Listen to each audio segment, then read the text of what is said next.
भगवान को इससे सीख तो मिली, लेकिन उन्होंने उस मॉडल में जीवन दे दिया और काली बिल्लियों का जन्म हो गया। दूसरे मॉडल को आंच में बचाने के लिए जल्दी भट्टे से बाहर निकाल लिया तो सफेद बिल्ली बन गई, जिससे सफेद बिल्लियों का जन्म हो गया। तीसरी बार बिल्ली के मॉडल को पकाने का उन्हें प्रयोग पूरी तरह सफल रहा और उन्होंने सही आंच पर पकाने के बाद उसे भट्टी से निकाला तो भूरी बिल्ली का जन्म हो गया। अब ये बिल्ली पूरी तरह परफेक्ट थी।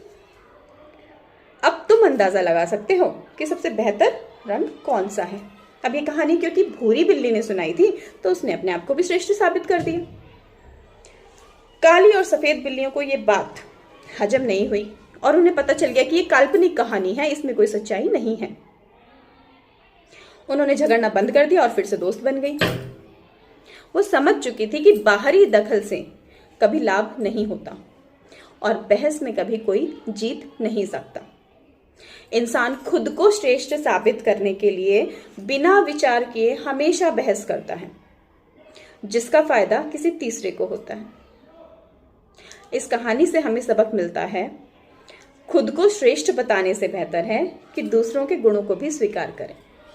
ईश्वर ने जिसको जिस रूप में बनाया है, उसे जिन गुणों और जिन अवगुणों के साथ में धरती पे उतारा है, उनके साथ हमें उन्हें स्वीकार करके अच्छी चीज़ों को लेकर के खुश मन के साथ रहना सीखना चाहिए।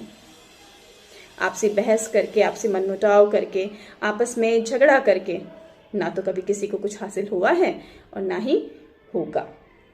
इसीलिए ये कहानी हमें ये सबक देती है, ये शिक्षा हमें देती है कि हमारे अंदर कुछ गुण हैं तो कुछ अवगुण, और ये हर प्राणी के साथ है।